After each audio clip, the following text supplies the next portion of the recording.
ஆமீன். ஆண்டவராகிய இயேசு கிறிஸ்துவின் நாமத்தில் ஒரு புதிய மாதத்தில் உங்களோடு இணைந்திருக்க தந்த தேவனை நான் ஸ்தோத்தரிக்கிறேன்.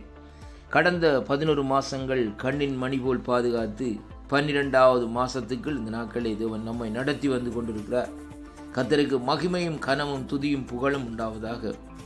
இந்த மாதத்தில் தேவன் இந்த நாட்களிலே நமக்கு கொடுக்கிற ஒரு அருமையான வாக்குத்தத்தம் மத்தேயு சுவிசேஷ புஸ்தகம் 5வது அதிகாரம் 8வது வசனத்தை வாசிக்க கேட்போமாயிருந்தால், வேதம் சொல்லுகிறது, இருதயத்தில் சுத்தமுள்ளவர்கள் பாக்கியவான்கள், அவர்கள் தேவனை தரிசிப்பார்கள் என்று சொல்லி இந்த நாட்களிலே இங்கே வேதம் சொல்லுகிறதை பார்க்கிறோம். அருமையான கர்த்தருடைய பிள்ளைகளே, இந்த அதிகாரத்திலே நாங்கள் பார்க்கிற வேளையிலே ஆண்டவராகிய இயேசு கிறிஸ்து வேதம் சொல்லுகிறது, அவர் திரளான ஜனங்களை கண்டு மலையின் மேல் ஏறி அவர் உட்கார்ந்து அவருடைய சீசர்கள் அவரிடத்திலே வந்தார்கள். அப்பொழுது அவர் தமது வாயை திறந்து அவர்களுக்கு உபதேசித்து சொன்னது என்னவென்றால், இங்கே தேவன் உவமைகளாக இந்த நாட்களிலே ஒவ்வொரு காரியத்தையும் இந்த நாட்களிலே சொல்லுகிறதை பார்க்கிறோம்.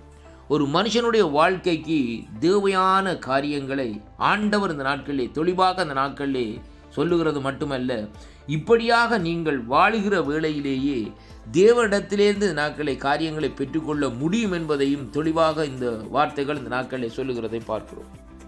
இந்த பகுதியிலே ஆண்டவர் சொல்லுகிறார், இந்த நாட்களிலே ஒவ்வொரு மனுஷனும் இன்ன பிரகாரம் இந்த நாட்களிலே நீங்கள் செய்யுங்கள், அப்பொழுது நீங்கள் பாக்கியவான்களாகவும் திருப்தி அடைந்தவர்களாகவும் தேவனை தரிசிக்கிறவர்களாகவும் தேவனுடைய புத்திரர்களாகவும் இந்த நாட்களிலே எண்ணப்படுவீர்கள். அது மட்டுமல்ல, இப்படிப்பட்டவர்களுடைய வாழ்க்கையிலே தான் பரலோக ராஜ்யம் இருக்கிறது என்பதையும் இந்த நாட்களிலே தேவன் இந்த நாட்களிலே ஆண்டவர் ஆகிய இயேசு கிறிஸ்து தன்னுடைய வாயினாலே இந்த நாட்களிலே மொழிந்திருக்கிறதை அங்கே காணக்கூடியதாக இருக்கிறது.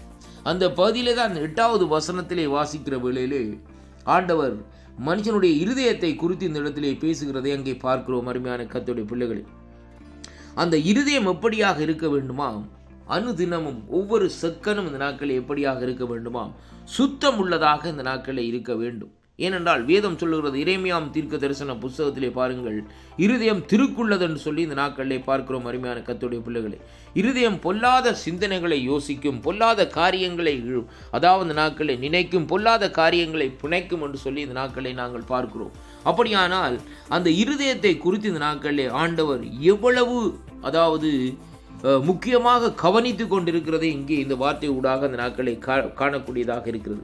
அப்போ ஒரு மனுஷனுடைய இருதயம் எப்படியாக இருக்கும் என்றால், எந்த நேரத்திலும் எந்த செகண்டிலும் இந்த நாட்களிலே மாறக்கூடியதாக இந்த நாட்களில் இருக்கும். அருமையான கர்த்தருடைய பிள்ளைகளை பாருங்கள், இந்த நாட்களில் அதை குறித்து தான் இந்த நாட்களை ஆண்டவர் இந்த நாட்களை தெளிவாக இந்த நாட்களை சொல்லுகிறதை பார்க்கிறோம். அது மட்டுமல்ல, ஒரு மனுஷனுடைய வாழ்க்கையே அடங்கி இருக்கிறதே, அவனுக்குடைய ஜீவன் அடங்கி இருக்கிறதே அந்த இருதயத்திலே தான் என்று சொல்லி இன்றைக்கு நாங்கள் பார்க்கிறோம். அந்த இருதயத்திலே இருக்கிற அந்த சுவாசம், அந்த காற்று இந்த நாட்களிலே வெளியாலே போகுமா இருந்தால் அவன் அங்கே ஜீவித்து போவான் என்பதையும் அங்கே இந்த நாட்களை நாங்கள் பார்க்கிறோம். அப்படியானால் இந்த இருதயம் எப்படியாக இருக்க வேண்டுமா என்று சொல்லி இந்த நாட்கள் சொல்லப்படுகிறது. இருதயம் சுத்தம் உள்ளதாக இருக்க வேண்டுமா? அப்படி இருக்கிறவர்கள் பாக்கியவான்களாம், அவர்கள் தேவனை தரிசிப்பார்களாம். அப்படி என்றால் இருதயத்திலே நாங்கள் ஒரு கஞ்சகம், வஞ்சகம், கவடு, தீவினை காரியங்கள் நினையாதபடி இந்த நாட்களிலே பரிசுத்தமாய் எல்லாவற்றையும் இந்த நாட்களிலே தெளிவாக இந்த நாட்களை நாங்கள் பேசிக்கொண்டே இருப்போமா இருந்தால் அதை குறித்து தான் இங்கே வேதம் சொல்லுகிறது. அங்கே இருதயத்திலே நம்முடைய இருதயத்திலே ஒரு சுத்தம் வரும். அப்படியாக சுத்தம் வருகிற வேளையிலே நாங்கள் பாக்கியவான்களாக இருக்கிறது மட்டுமல்ல, பரலோக தேவனை இந்த நாட்களிலே நாங்கள் தரிசிக்கிறவர்களாக இந்த நாட்களில் இருப்போம். வேதம் சொல்லுகிறது பாருங்கள், முழு ஆத்மாவோடும் முழு இருதயத்தோடும் முழு மனதோடும் இந்த நாட்களை என்னை தேடுங்கள் என்று சொல்லி இந்த நாட்களை ஆண்டவர் இந்த இடத்திலே சொல்லுகிறதை பார்க்கிறோம். அருமையான கர்த்தருடைய பிள்ளைகளை, அதைத்தான் ஆண்டவர் இந்த நாட்களிலே அங்கே நமக்கு இந்த நாட்களை கற்றுக் கொடுக்கிறதை அங்கே காணக்கூடியதாக இருக்கிறது. அன்பு சகோதர சகோதரிகளே, கிறிஸ்துவுக்குள் அன்பான அன்பு பிள்ளைகளே, இந்த நாளிலும் இந்த வாக்குத்தத்தங்களை சற்று இந்த நாட்களை ஆராய்ந்து பாருங்கள். நம்முடைய இருதயம்தான் இந்த நாட்களை பொல்லாத சிந்தனைகளை நினைக்கிறதும், மனுஷர்கள் மேலே குரோதங்களையும் வழக்குகளையும் பிரச்சனைகளையும் உபத்திரவங்களையும் இந்த நாட்களை கொண்டு வருகிறது. இருதயத்தின் செயலாக இந்த நாட்களை இருக்கிறது எங்கே காணக்கூடியதாக இருக்கிறது. அதனாலே எனக்கு அருமையான அன்பு சகோதர சகோதரிகளே, இந்த மாதத்தின் முதலாவது நாள் நாங்கள் நம்முடைய இருதயத்தை இந்த நாட்களில் என்ன செய்வோம்? இந்த நாட்களில் சுத்தமுள்ளதாய் பார்த்து கொள்ளுவோம். ஏனென்றால் இந்த நவம்பர் மாதம் என்று சொல்லுகிற வாழ்க்கையிலே ஆண்டவருடைய பிறப்பை இந்த நாட்களிலே உலகமெங்கிலும் கொண்டாட இந்த நாட்களில் ஜனங்கள் தயார்பட்டு கொண்டிருக்கிறார்கள்.